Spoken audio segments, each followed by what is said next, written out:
नमस्ते everyone. On target में आप सभी लोगों का बहुत बहुत स्वागत है। दोस्तों, ट्रिपल सी कोर्स की वीडियो सीरीज़ में आपका एक बार फिर से स्वागत है। आज हम यहाँ से कंटिन्यू करेंगे आपके क्लासिफिकेशन ऑफ कंप्यूटर जो चल रहा था उसी टॉपिक को। यहाँ पर कल हम लोगों ने पढ़ा था जो आपका कंप्यूटर है वो कैसे डिवाइड किया गया था 3 पार्टों में। जैसे कि उसका जो कार्य था उसके हिसाब से एनालॉग कंप्यूटर, डिजिटल कंप्यूटर और हाइब्रिड कंप्यूटर को एप्लीकेशन के हिसाब से डिवाइड किया गया था, अनुप्रयोगों के हिसाब से उसको बांटा गया था। और उस विभाजन के बाद में आज हम लोग बात करेंगे आपका जो कंप्यूटर है उसको पर्पज़ के हिसाब से कैसे डिवाइड किया गया है।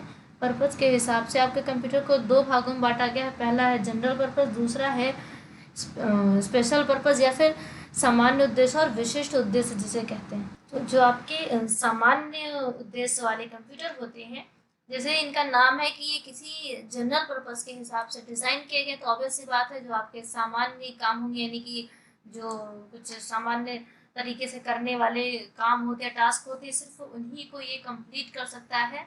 बाकी ये किसी भी स्पेशल टाइप के काम को नहीं कर सकेगा। तो इन कंप्यूटर्स में हम अगर स्पेशली देखें किस टाइप का काम कर सकते हैं, वर्ड प्रोसेसिंग का काम हो गया, डेटाबेस जो मैनेजमेंट होता है उसका काम हो गया, या फिर लेटर टाइपिंग एक्सेट्रा टाइप के कुछ छोटे मोटे काम ही हम इसमें डन कर सकते हैं।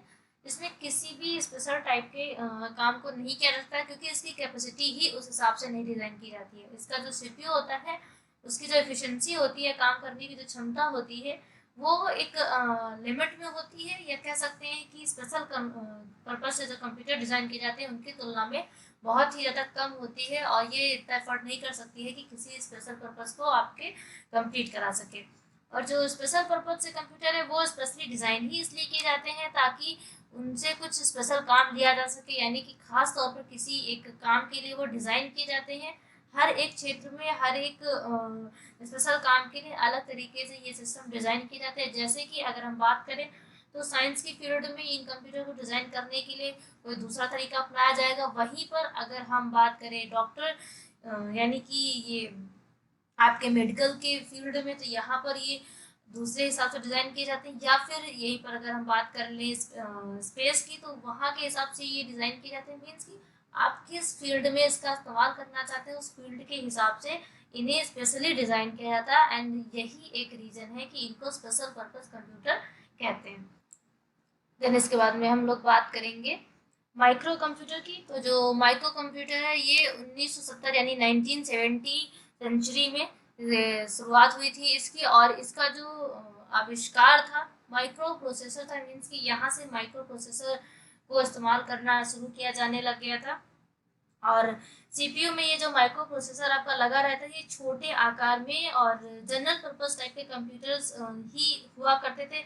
इनमें सिंपली एक माइक्रो प्रोसेसर लगा दिया जाता था जिसकी हेल्प से आपके काम की स्पीड को बढ़ाया जा सकता था। और इसका जो विकास है, सबसे पहले इसको आईबीएम कंपनी ने डिज़ाइन किया।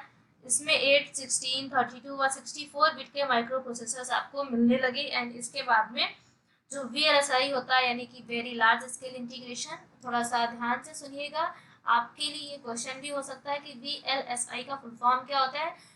और ऑलमोस्ट हम लोगों ने ये फुल फॉर्म जैसी छोटी मोटी चीज़ें या फिर शॉर्ट की जैसी छोटी मोटी चीज़ें वेबसाइट पर एज अ पीडीएफ अपलोड कर रखी हैं। आप वहाँ पे विजिट करके ये सब चीज़ें डाउनलोड भी कर सकते हैं प्रिपेयर करने के लिए।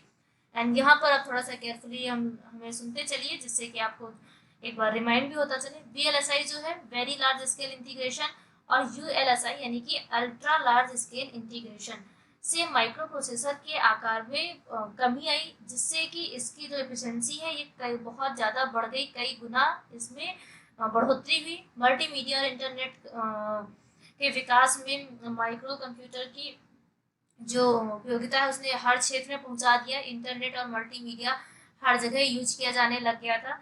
और अगर सिंपली बात करें तो घरों में, ऑफिस में, स्कूल वगैरह में ये कंप्यूटर यूज किया जाने लग गया, और इसका एक अच्छा खासा स्कोप बन गया। यानी कि जिसे देखो स्कूल और अगर ऑफिस की बात करें तो एक तरह से मैंडेटरी हो गया कि वहाँ पे आपको सिस्टम मिलेगा ही मिलेगा। आपको सिस्टम पे वर्क करना आना चाहिए, क्योंकि मैक्सिमम वर्क वहाँ पे सिस्टम पे डन किया जाने लग गया।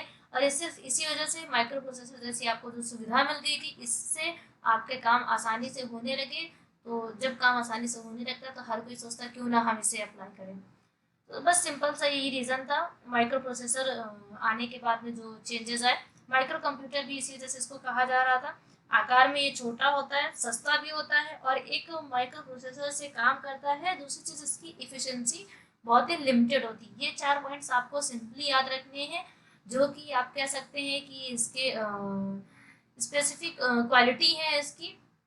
इसकी कुछ स्पेशल क्वालिटीज़ हैं, जैसे कि फिर से मैं रिपीट करूँगी, साइज़ में ये छोटा होता है और ये बहुत ज़्यादा चीप प्राइस में मिलता है, मीन्स कि सस्ता होता है और माइक्रो प्रोसेसर से काम करता है। एंड लास्ट कि इसकी इफ़िशिएंसी जो है वो एक लिमिटेड होती है। अनलिमिटेड इफ़िशिएंसी नहीं होती कि आप जितना चाहे उतना इससे काम ले सकें। और आजकल तो आप मार्केट में इसको देख पा रहे हैं कि आपका जो माइक्रो कंप्यूटर है वो किस तरह से एक छोटी सी बुक के साइज़ में भी आने लग गया। जैसे कि आपका फ़ोन हो गया, इतने से छोटे साइज़ में भी आपको माइक्रो कंप्यूटर से जो जुड़े हुए, मीन्स कि माइक्रो कंप्यूटर की जो टेक्नोलॉजी है उससे जुड़े कंप्यूटर आपको मिलने लगे। ओके,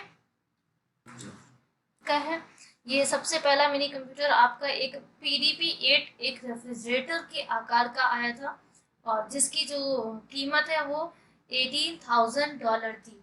एंड मिनी कंप्यूटर आपका एक मध्यम आकार के कंप्यूटर होते हैं और ये आकार में मेन फ्रेम कंप्यूटर से छोटे होते हैं, लेकिन माइक्रो कंप्यूटर से ये बड़े हुआ करते हैं। और दूसरी चीज़ कि ये माइक्रो कंप्यूटर की तुलना में अधिक कार्य क्षमता वाले होते हैं, मीन्स कि आपका जो अभी माइक्रो कंप्यूटर आपने पढ़ा था ये उससे ज़्यादा एफिशिएंसी होती है इनकी कार्य करने की, वर्क एफिशिएंसी। लेकिन जो आपके मेन फ्रेम कंप्यूटर्स होते हैं उनकी तुलना में इनमें जो वर्क एफिशिएंसी है वो कम होती है। कह सकते हो कि ये बीच की मैनेजमेंट वाले आपके कंप्यूटर सिस्टम होते हैं।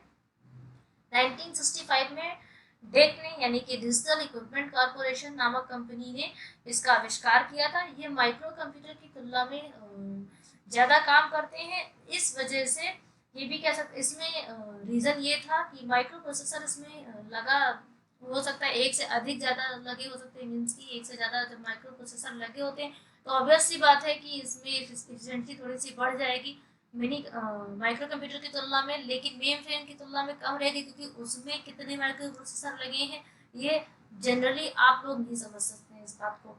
एंड इसकी जो स्टोरेज कैपेसिटी होती है और इसकी जो स्पीड होती है बहुत ही ज़्यादा होती है। इसमें जो माइक्रो कंप्यूटर है इससे ज़्यादा होती है, काफ़ी ज़्यादा स्पीड होती है, लेकिन इसमें एक से अधिक लोग काम कर सकते हैं, ज़्यादा होती है। और ये व्यक्तिगत रूप से, यानी कि इंडिविजुअली आप इसको नहीं खरीद सकते हैं। ये छोटी या मीडियम लेवल की कंपनियां जो होती हैं वही अपने यूज़ में लेती हैं।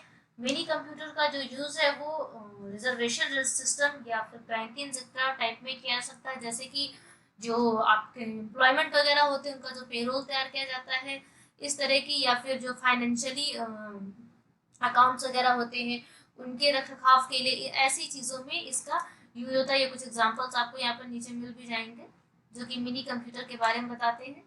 एंड इसके बाद में हम लोग बात करते हैं आपकी होते हैं, साथ ही इसकी जो वर्क एफिशिएंसी है ये भी बहुत ज़्यादा होती है। माइक्रो प्रोसेसर्स की संख्या भी इनमें बहुत ज़्यादा होती है। एंड इसके अलावा इसकी जो डेटा प्रोसेसिंग की स्पीड है काफ़ी ज़्यादा होती है, मीन्स कि पिछले जो दो सिस्टम के बारे में आप लोगों ने भी पढ़ा उन दोनों से बहुत ज़्यादा होती है। इसलिए इनका यूज़ बहुत बड़ी कंपनियां, बैंक हो गए या गवर्नमेंट सेक्टर हो गए, ऐसी जगहों पर किया जाता है और इन्हें एक सेंट्रल कंप्यूटर के रूप में इस्तेमाल किया जाता है, क्योंकि ये ही ऐसे कंप्यूटर है जिनको 24 आवर्स इस्तेमाल किया जा सकता है। एक छोटे से एग्जांपल में मैं आपको बता दूं कि आपकी जो गूगल वगैरह कंपनीज हैं ये सभी मेन फ्रेम कंप्यूटर का इस्तेमाल करती हैं, क्योंकि अगर एक सेकेंड के लिए भी यहाँ पर सिस्टम ऑफ हो जाता है या फिर सिस्टम में कोई प्रॉब्लम आ जाती है, इसको टर्न ऑफ करना पड़ता है, तो आप अंदाज़ा नहीं लगा सकते कितने खरबों का नुकसान कितने लोगों को उठाना पड़ सकता है। इस वजह से यहाँ पर ऐसे सॉलिड कंप्यूटर्स का इस्तेमाल किया जाता है जो कि अपने नेटवर्क्स को कंटिन्यूसली बनाए रखें, यानी कि जो भी उनका कम्युनिकेशन है उसको वो कंटिन्यू रख सकें, कहीं पर भी ब्रेक करने की ज़रूरत ना पड़े, ऐसी कोई नौबत ना आए कि उन्हें ब्रेक करना पड़ जाए। जैसे कि कह सकते हैं कि जो कस्टमर्स होते हैं उनके द्वारा जो डिटेल्स होती है खरीदारी वगैरह का, ये सभी चीज़ें इन कंप्यूटर्स पे काम किया जाता है, या फिर जो भी पेमेंट्स किए जाते हैं उनकी डिटेल्स होगी, जो भी बिल वगैरह पे किए जाते हैं, नोटिस सेंड करना, या फिर जो एम्प्लॉयमेंट्स का पेमेंट करना हो गया, और टेक्स्ट वगैरह का जो भी डिटेल्स होती है, और कुछ कंप्यूटर के नाम भी जैसे IBM 4381 या ICL 39 सीरीज हो गई, CDC साइबर सीरीज हो गई, ये कुछ कंप्यूटर के नाम भी हैं जो मेन फ्रेम कंप्यूटर कहलाते हैं। इन सब का यूज़ आपने जनरली नहीं सुना होगा, लेकिन अगर आप ज़रा डिटेल में समझना चाहते हैं तो आप कुछ बड़ी कंपनियों के नाम, उनके सिस्टम जो भी यूज़ करते हैं, उनके ब्रांड के साथ में अगर सर्च करेंगे तो आपको पता चल जाएगा मेन फ्रेम कंप्यूटर सिस्टम कहाँ कहाँ पर यूज़ होते हैं।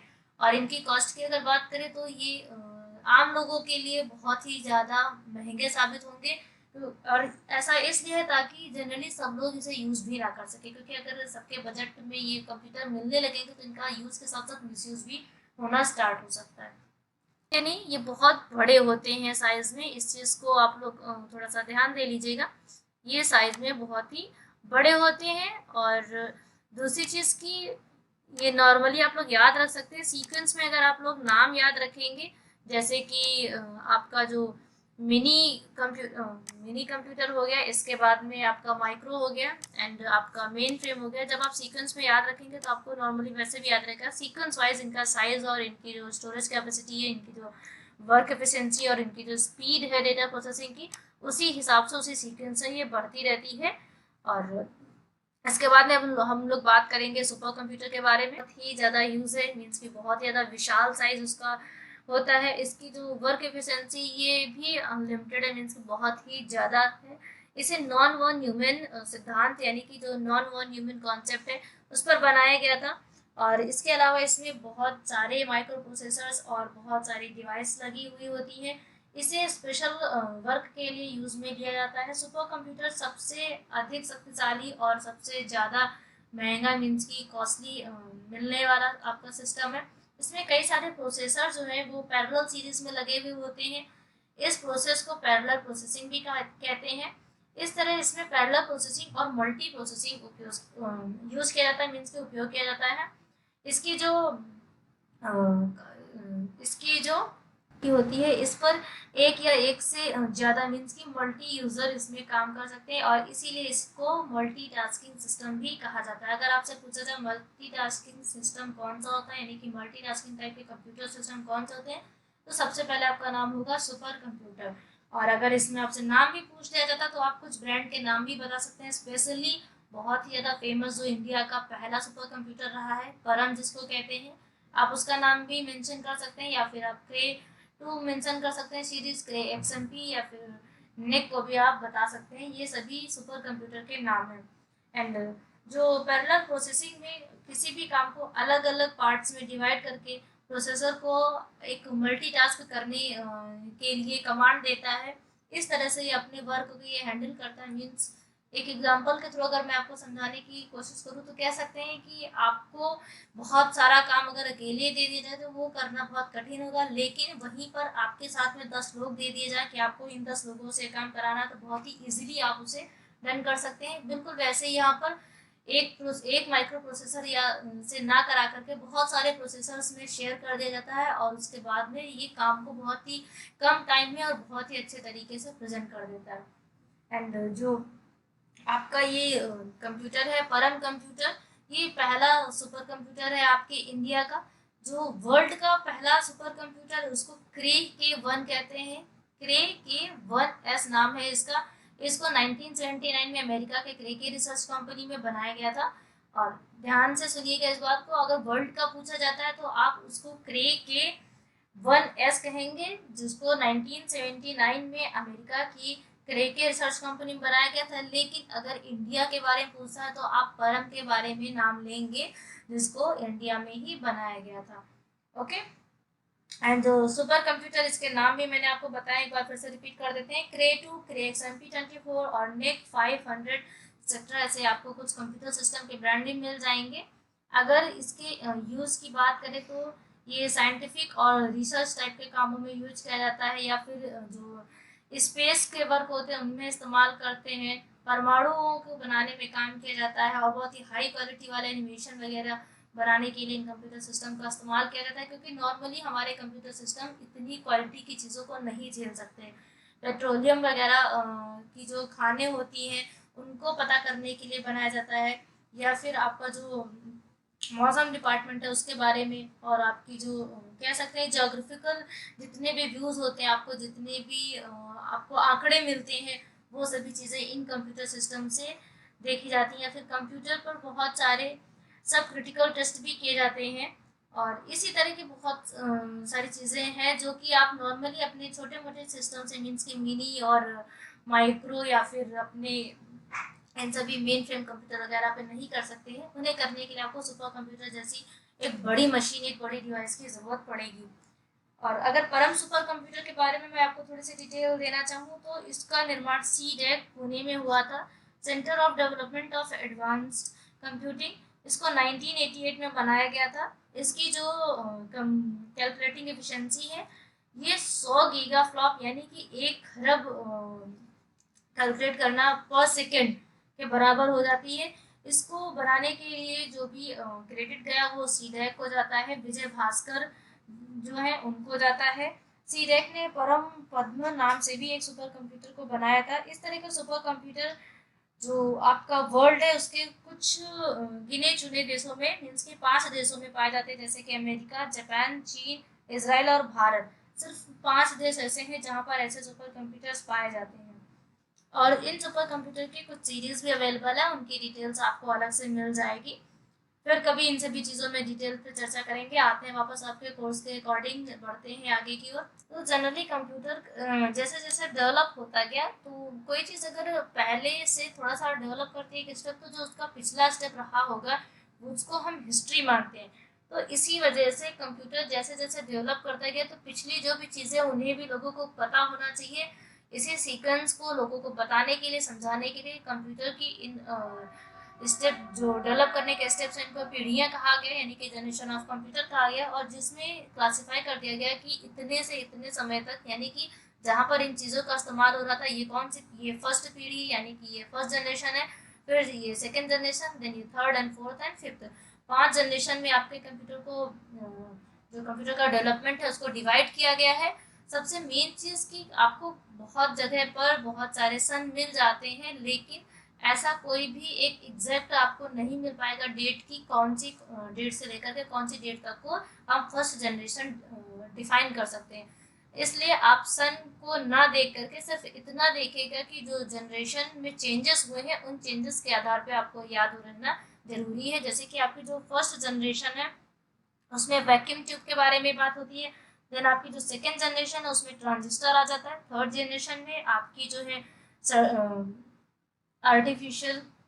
देन जो फिफ्थ यानी कि जो अभी स्टिल कंटिन्यू है वहाँ पर आपकी AI आ जाती है, यानी कि आर्टिफिशियल इंटेलिजेंस आपका जो है यहाँ पर आ जाता है। तो इस तरह से कंप्यूटर के जनरेशन में जो चेंज हुए हैं, तो आपको उन चेंज को याद रखना है, ना कि उन डेट्स को, क्योंकि डेट्स इतना मैंडेटरी नहीं है, ना ही वो आपसे कहीं पूछी जाती है। एक आइडिया आपको रखना है कि हाँ इतने से इतने के बीच में चेंजेस इसके हुए थे। एग्जैक्टली आप नहीं कह सकते क्योंकि ये कहीं भी डिफाइन नहीं किया गया है।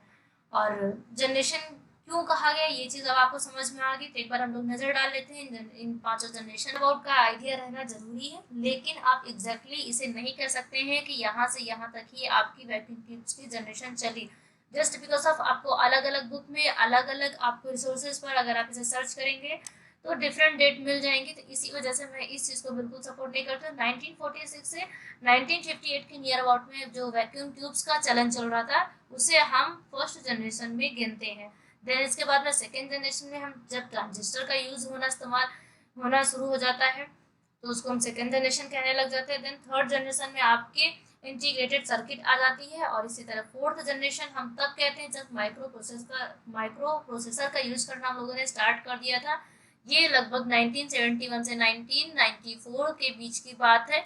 एंड इसके बाद में हम लोग फिफ्थ जनरेशन में आ जाते हैं जहाँ पर आर्टिफिशियल इंटेलिजेंस, यानी कि इस जनरेशन में जहाँ पर अभी हम लोग जी रहे हैं, यानी कि जहाँ पर हम लोग अभी सिस्टम को इस्तेमाल कर रहे हैं, आपकी जो करंट सिचुएशन है ये आर्टिफिशियल इंटेलिजेंस की जनरेशन है।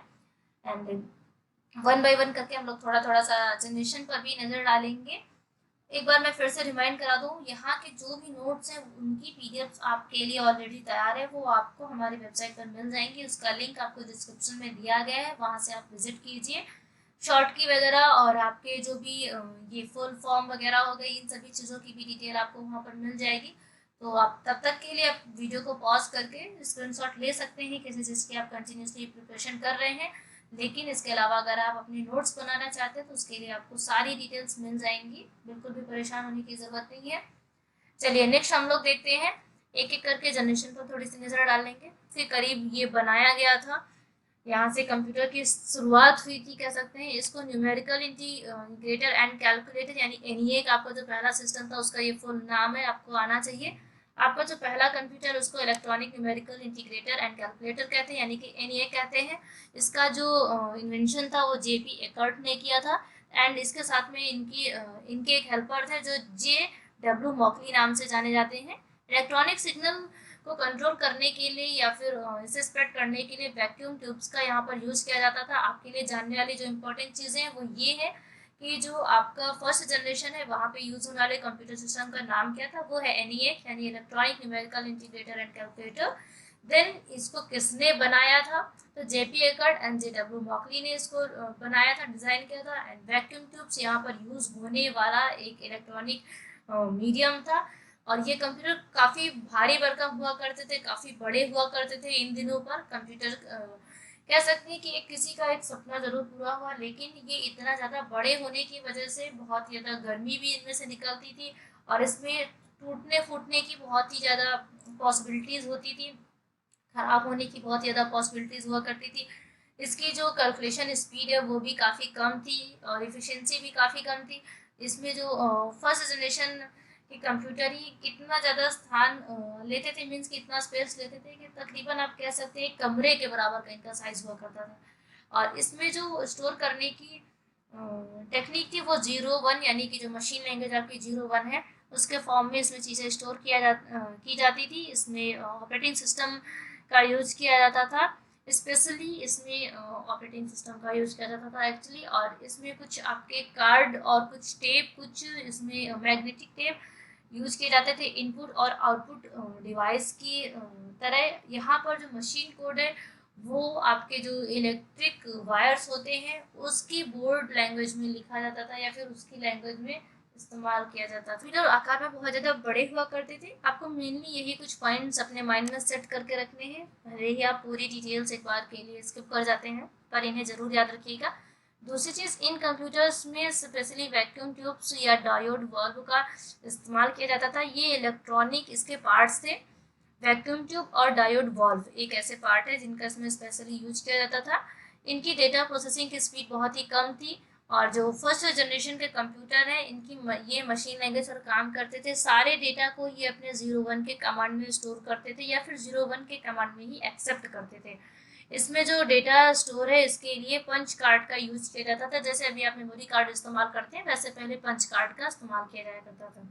होना शुरू हो गया था। इसको वॉल्व्स की तुलना में बहुत ही ज़्यादा कह सकते हैं सक्षम होते थे काम करने में और ये बहुत ज़्यादा सस्ते भी होते थे उसकी तुलना में।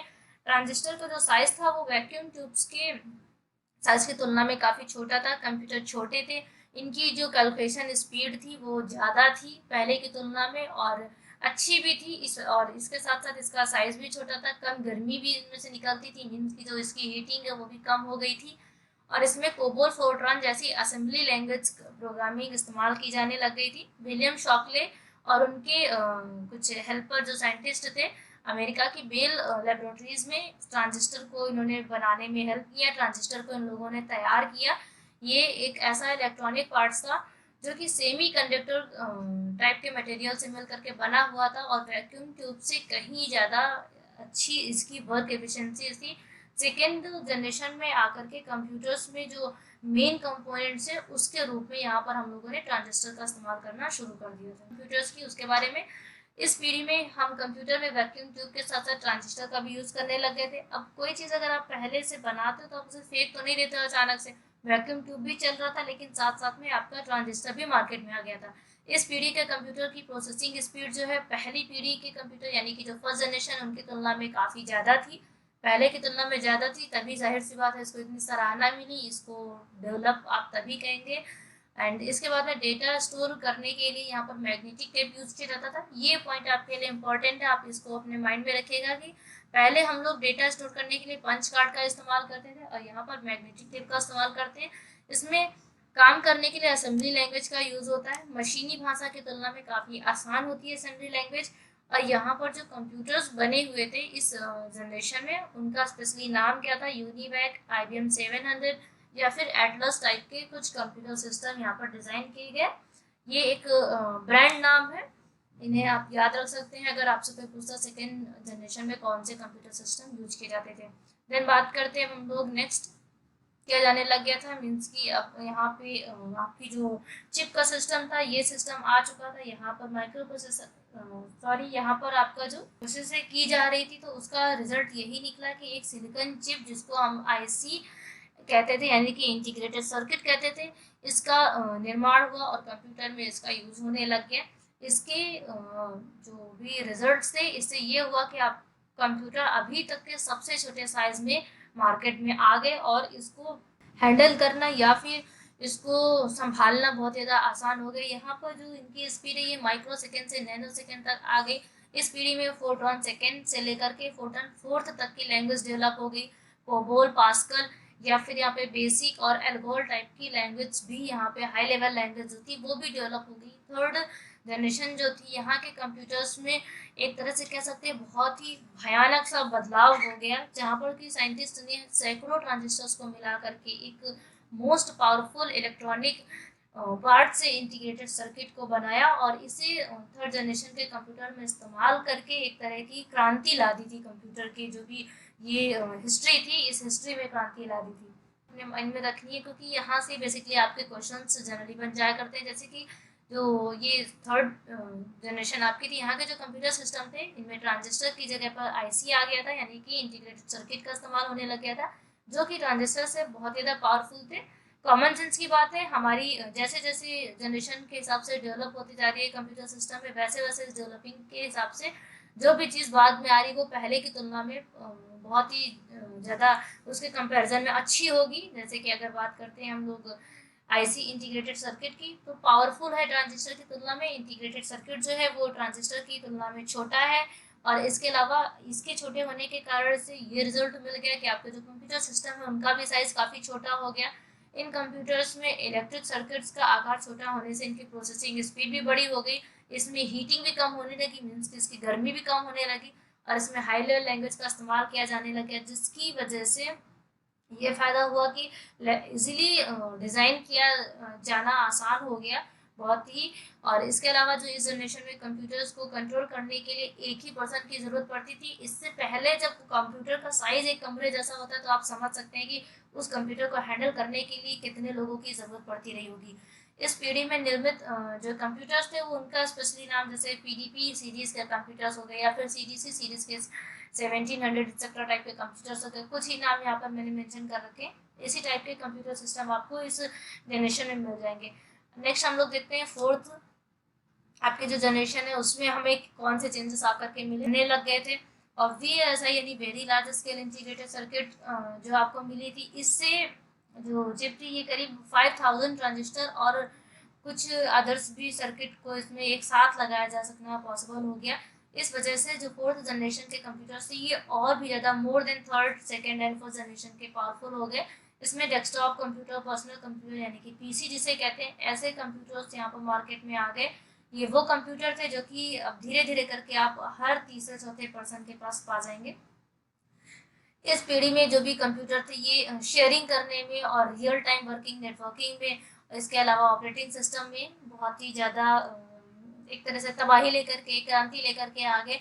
C++, DBS आदि जैसे इसमें हाई लेवल लैंग्वेज का इस्तेमाल किया जाने लग गया और भी ज़्यादा लैंग्वेज यहाँ पर आते आते डेवलप हो गई। इस जनरेशन के जो कुछ कंप्यूटर थे जैसे कि PJ10 था, स्टार 1000 था, PDP-11, PC रे या फिर सुपर कंप्यूटर इसको कहते हैं, क्रे एक्स या फिर MP सुपर कंप्यूटर जिसका नाम है, ऐसे कुछ कंप्यूटर्स मार्केट में आ गए।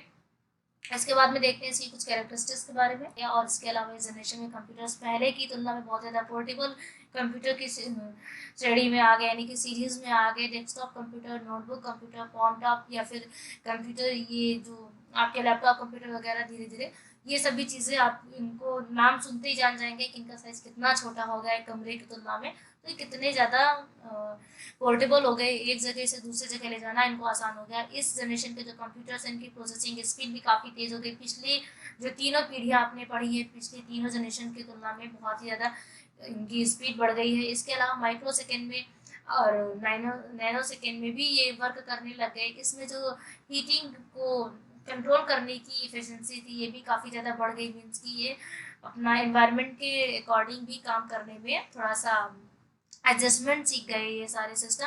और इसके अलावा ये जो सिस्टम थे बहुत ज़्यादा चीप प्राइस में होने की वजह से लोगों तक पहुंचाने में आसानी हो गई, लोगों को इसमें काम करने में आसानी हो गई।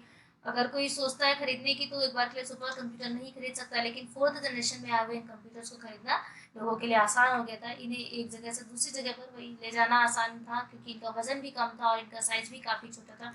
नेक्स्ट एंड लास्ट हम लोग फिफ्थ जनरेशन देख लेते हैं, देन उसके बाद में हम लोग आज का वीडियो यहीं पे स्टॉप करने वाले हैं। अल्ट्रा लार्ज स्केल इंटीग्रेशन जैसी टेक्निक का यूज़ होने लग गया, जिसके रिजल्ट में हमको माइक्रो प्रोसेसर पर 10 मिलियन इलेक्ट्रॉनिक छोटे छोटे पार्ट्स का इस्तेमाल करके, यानी कि छोटे छोटे कह सकते हैं इलेक्ट्रॉनिक पार्ट आपके जो होते हैं उनका इस्तेमाल करके हम लोगों ने माइक्रो प्रोसेसर को बनाना स्टार्ट कर दिया। हम लोगों ने नहीं, जो हमारे साइंटिस्ट थे उन्होंने बनाना स्टार्ट कर दिया। इस पीढ़ी के जो पैरेलल ये हार्डवेयर और सॉफ्टवेयर इस पर डिपेंड करते, यानी कि इस पर बेस्ड थे। C++, जावा और VB.NET फ्रेमवर्क, ऐसी कुछ बहुत ज़्यादा हाई लेवल लैंग्वेज जो थी वो सभी इसमें यूज़ होने लगी। इसके जो कंप्यूटर्स है डेस्कटॉप, लैपटॉप, नोटबुक, अल्ट्राबुक, ये सभी इसके एग्जांपल्स हैं। इस पीढ़ी में ये सब कंप्यूटर मार्केट में आ गए थे और ये कंप्यूटर ऐसे थे जो इस तरह की तबाही लेकर के आए हैं कि अभी तक ये तबाही मार्केट में बाकायदे मची हुई है। यानी कि जिसे देखो हर थर्ड फोर्थ पर्सन के पास आपको लैपटॉप, डेस्कटॉप या नोटबुक तो फ़ोन वगैरह तो मिल ही जाएगा। तो इसके बाद में अब इसकी थोड़ी सी कैरेक्टरिस्टिक्स देख लेते हैं हम लोग। आर्टिफिशियल इंटेलिजेंस यानी AI अवेलेबल थी, जिसकी वजह से इसमें डिसीजन लेने की जो क्वालिटी है वो भी यहाँ पे डेवलप हो गई। और इस जनरेशन के कंप्यूटर्स 2 से 3 जो चीज़ें होती हैं उनको आपस में कंपेयर कर सकते थे और उनमें से जो भी एक चीज़ ऐसी जो कि यूज़फुल है या फिर दो तीनों की तुलना में बेटर देन है तो उसको भी सिलेक्ट कर सकते हैं, यानी कि सिलेक्शन की इसमें क्षमता आ गई थी। इनकी जो प्रोसेसिंग स्पीड है बहुत ही ज़्यादा हो गई। ये कंप्यूटर अरबों खरबों की गणनाएं करने में 1 सेकेंड में करने में सक्षम हो गए थे। इनकी जो स्पीड वो पिको सेकेंड में आ गई। और इसको कह सकते हैं कंप्यूटर स्पेशली आपके इंडिया में ही बनाए गए और इसकी शुरुआत जो है वो परम कंप्यूटर, आपका जो सबसे पहला कंप्यूटर था सुपर कंप्यूटर, यहीं से धीरे धीरे इसकी डेवलपमेंट की स्टार्टिंग हो चुकी थी। और अगर हम फिफ्थ जनरेशन की बात करें, यानी कि 5वीं अवस्था कंप्यूटर की 5वीं पीढ़ी, तो यहाँ पर आकर के हम लोगों ने आर्टिफिशियल इंटेलिजेंस का यूज़ करना शुरू कर दिया था। यहाँ पर कृत्रिम बुद्धि जो है वो बन चुकी थी, यानी कि जो सिस्टम था वो खुद से सोचने समझने की एक क्षमता उसमें डेवलप हो चुकी थी।